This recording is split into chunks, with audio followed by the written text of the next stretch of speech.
नमस्कार, सभी का स्वागत है आज के इस क्लास में। मेरा नाम विनीत पाठक है। सहायक विकास अधिकारी कृषि के पद पर मैं उत्तर प्रदेश सरकार में सेवारत हूँ। साथियों, लंबे अरसे के बाद आज फिर से हमारा क्लास आ रहा है और जो विषय मैं उस समय लाने वाला था वो आज आया। Green revolution in India, Bharat में हरित क्रांति। भारत में हरित क्रांति की जब हम चर्चा करते हैं तो मुख्य रूप से दो नाम हमें याद आते हैं।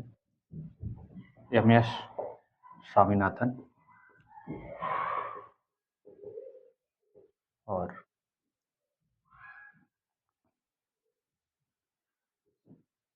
एमएस स्वामीनाथन हमारे भारत में हरित क्रांति का नेतृत्व कर रहे थे।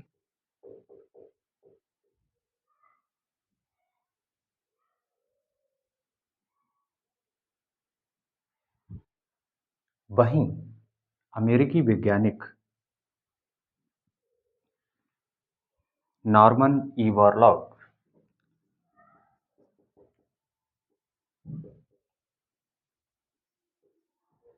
वैश्विक स्तर पर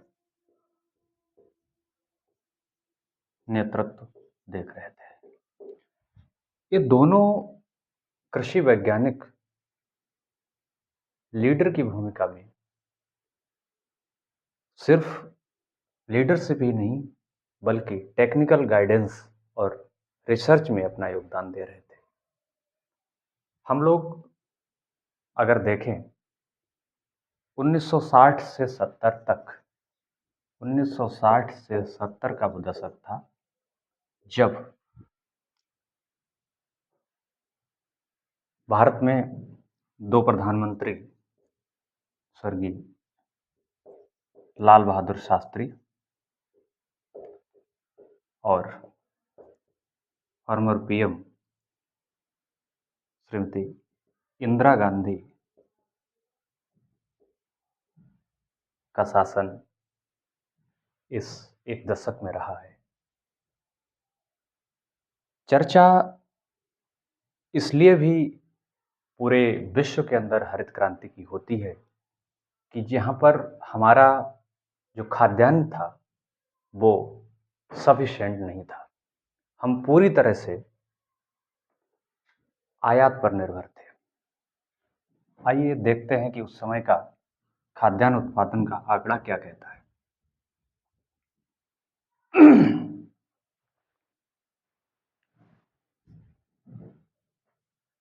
अगर हम 1951 से लेकर और 60 तक के दशक की बात करें तो यहाँ पर लगभग 34 मिलियन टन खाद्यान्न उत्पादन था, जो कि पर्याप्त नहीं था। 3 से 4 हजार मैट्रिक टन हमें हर साल आयात करने की जरूरत पड़ती थी। आज अगर हम देखें 2024 तक का अगर आंकड़ा उठा करके देखें तो यहाँ पर 335 मैट्रिक मिलियन टन हम प्रोडक्शन कर रहे हैं और बड़ी मात्रा में हम एक्सपोर्ट करने की स्थिति में हैं। जब शब्द पर हम ध्यान देंगे तो हमें पता चलेगा कि हरित क्रांति का मतलब क्या है। ग्रीन रिवॉल्यूशन का सीधे मतलब है टेक्नोलॉजी के प्रयोग से उत्पादन बढ़ाना।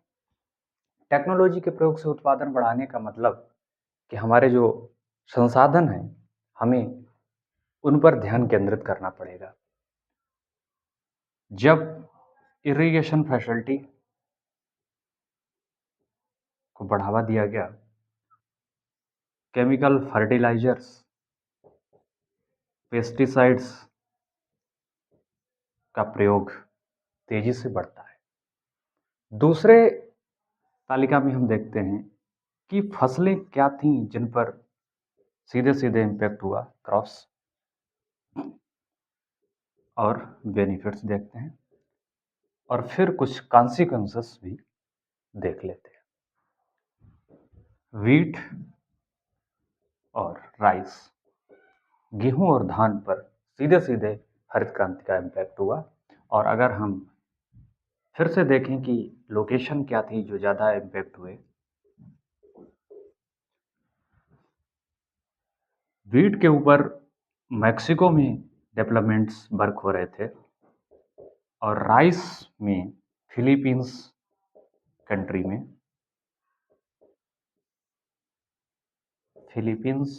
में रिसर्च या शोध कार्य हो रहे थे। दोनों जगह हाई यील्डिंग वैरायटीज का प्रादुर्भाव हो रहा था और वहां पर जो विकसित की जा रही थी प्रजातियां वो भारत में आ रही थी। बेनिफिट क्या हुए? प्रोडक्शन बढ़ा, प्रोडक्शन में हाइक आया। और अगर लोकेशन की हम बात करें तो निश्चित रूप से पंजाब, हरियाणा और वेस्ट यूपी,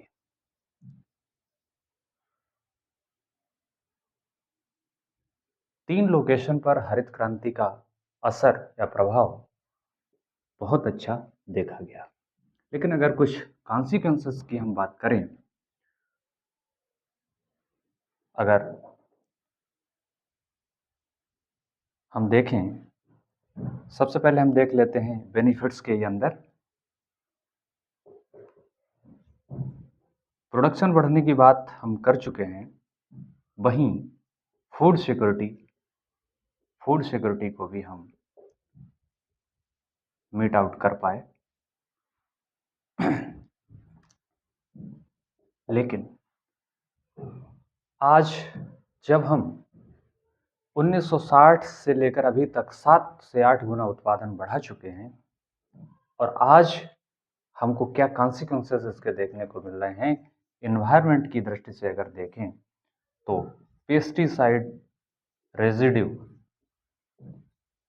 के रूप में ये फूड चेन में पेस्टिसाइड जाने की बात सामने आती है और इससे हेल्थ रिस्क हुआ है।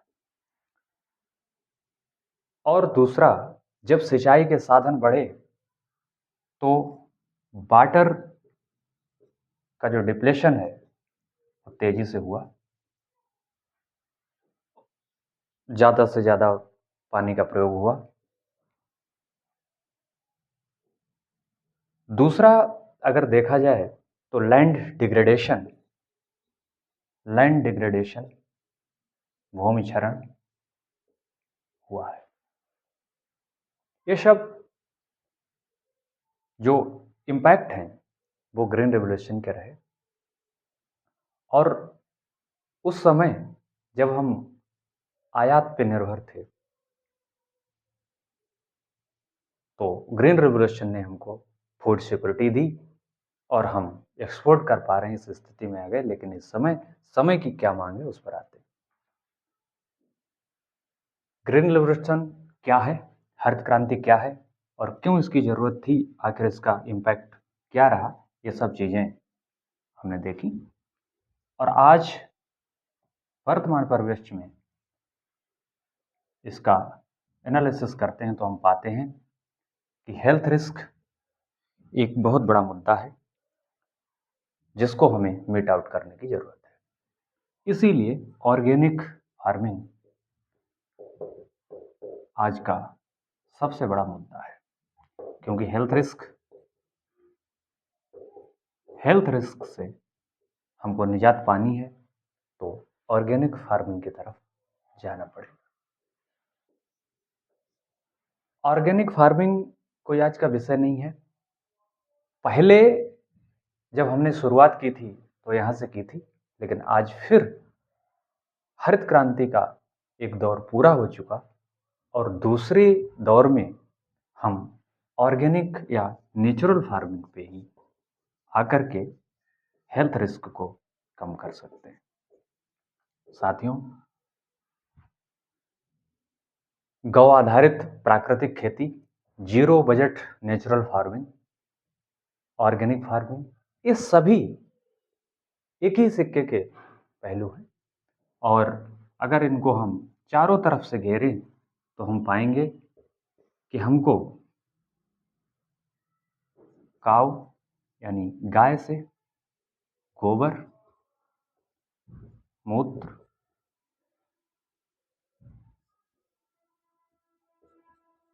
पेड़ पौधों का अवशेष, केंचुआ,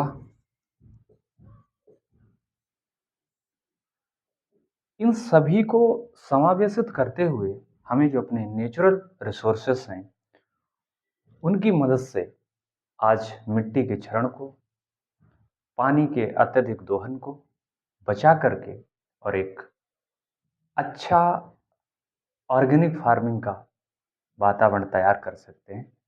आज के लिए बस इतना ही और अगले क्लास में हम जो चर्चा करेंगे वो निश्चित रूप से करने वाले हैं कि झूम कल्टीवेशन। झूम कल्टीवेशन क्या है? Mixed farming, mixed cropping, mixed farming, mixed cropping, intercropping, relay cropping, multi storeyed cropping, इन सभी पर वन बाय वन हम लोग चर्चा करेंगे अगले क्लास में। Thank you.